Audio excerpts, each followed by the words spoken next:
In the interest of full disclosure, all kidding aside, it's a rough weekend to pick because I know that the New England Patriots have everybody has every reason to believe they should win the way that they've been playing. And who on earth would bet against the Seattle Seahawks the way that their defense looks as legit as it looks? There is just no doubt. I'm still trying to figure out how San Francisco's receivers are going to get open. I don't know if they can pull this off, but I believe in Bolden. Even though they're calling Vernon Davis soft, I think word has gotten out to him. I believe in him. I believe in Jim Harbaugh. I believe in Frank Gore.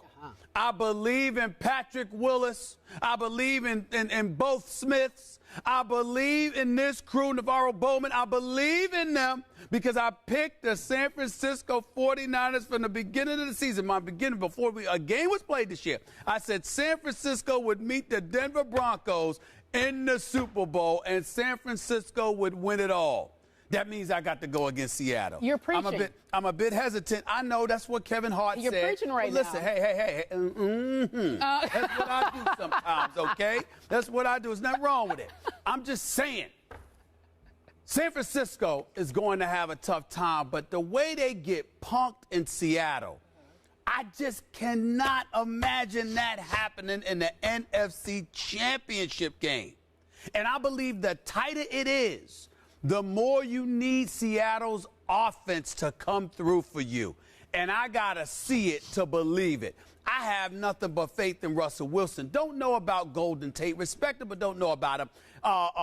Percy Harvin is still going through concussion protocol. He hasn't been cleared to play. Doesn't sound good. You know, it doesn't sound good, but even if he does play, I predict he's going to get knocked out again. He's not going to last, not in a game of this magnitude.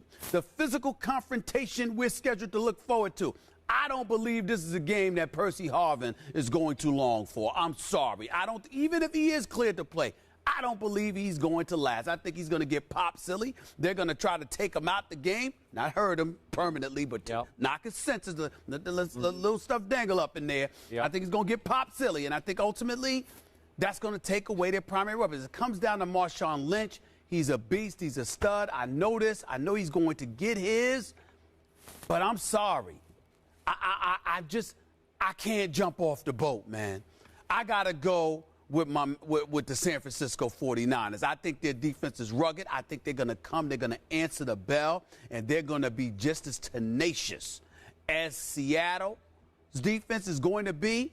And I think I'm giving Kaepernick a better chance to make plays when it counts than Russell Wilson. I'm going with the San Francisco 49ers, 20-16. Check this out. Oh. Close enough? Yes. Close enough. Wow.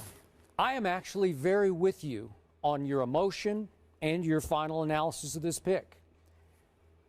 I picked New England over San Francisco in August in the Super Bowl. New England over San Francisco. If I had not picked San Francisco in August to win the NFC Championship, I promise you I would sit here right now and I would pick Seattle to win this game. Just because of my pride. You always make fun of courage of your convictions, but I'm just going to hang in, even though I don't love it, and I wouldn't bet a nickel on the 49ers. If you made me bet on this game, I'd just say I'm out because I don't trust it, and I don't fully believe in what I'm about to say. But my score that I wrote down on this paper is 20-17, San Francisco, so we're real close. And I'm going to attempt to make this case for the 49ers. On paper or on a neutral field, San Francisco is the better team. San Francisco is better than Seattle in a vacuum. They just are. Let's start with the quarterback. Kaepernick is a little better than Russell Wilson, and he's definitely a lot hotter than Russell Wilson because since that game at San Francisco, that San Francisco won, Kaepernick's QBR, again, scale of 0 to 100, is at 76 for those games that he's played. Russell Wilson's is down at 30. Russell Wilson is in a slump, man. So you'd say it's a distinct advantage at quarterback. The offensive line of the 49ers is a little better than Seattle's offensive line. The San Francisco receivers, I think you would agree, aren't they much better than Seattle's? Yes. Seriously, much better.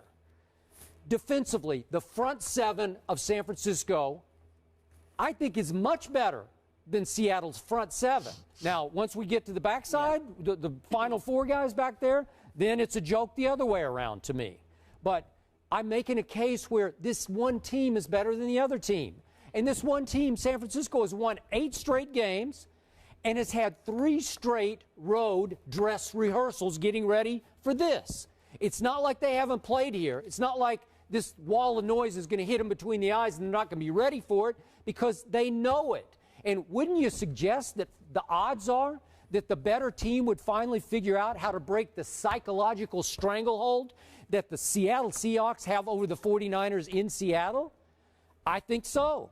Weather advantage San Francisco. The weather sounds like it's a summer day in Seattle. Seriously, 50s, maybe even high 50s with 10% chance of rain and 0 wind. Beautiful. Thank you, God, right? So that's not going to play a huge role for the 49ers. And finally, I'm not the biggest Michael Crabtree fan, but as we all know, he did not play in the early season game at Seattle. We do know Kaepernick has a wavelength with him. He has a trust factor with Crabtree, which should benefit him because it should free up Anquan, your guy, to have a little more impact on this game. And finally, Marshawn Lynch has been held to a low roar by the 49ers in both games this year. In the first game at Seattle, he had 98 yards, but only 3.5 a carry. Then at San Francisco in the loss, 72 yards, 3.6 a carry. So it's not like he is running wild on this defense, because nobody's going to run wild on this defense. So I'm trying here. I'm trying to make a case. Obviously, in the end, I don't like to bet against this team in this stadium. Yeah. But I'm sticking with my pick. So I'm like you, 20-17 preseason pick.